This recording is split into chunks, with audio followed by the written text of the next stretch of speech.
جس انسان کی زندگی میں تنہائی کی دعا ہے نا جی، اس سے زیادہ مضبوط انسان ہے۔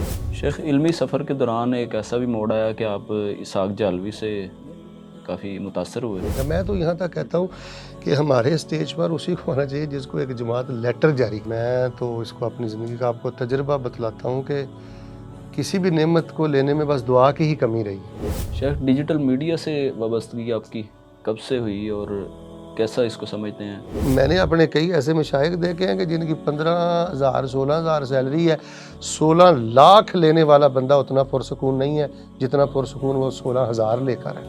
شیخ، تصانیف کا سلسلہ آپ نے کب شروع کیا؟ مسیحی حضرات نے میری زبان بندی ایک دفعہ کروائی تھی 4 ماہ کی، پرچے بھی ہوتے رہتے ہیں، زبان بندی بھی ہوتی رہتی ہے، لیکن وہ کردار کشی تک نہیں گئے تھے، میرے گھر تک نہیں گئے تھے۔ ہماری جان، ہمارا جہان تو المملکہ العربیہ سعودیہ ہے نا، لیکن دعوتی حوالے سے اور ہر اعتبار سے جو کام آپ پاکستان میں کر سکتے ہیں وہاں بھی نہیں کر سکتے۔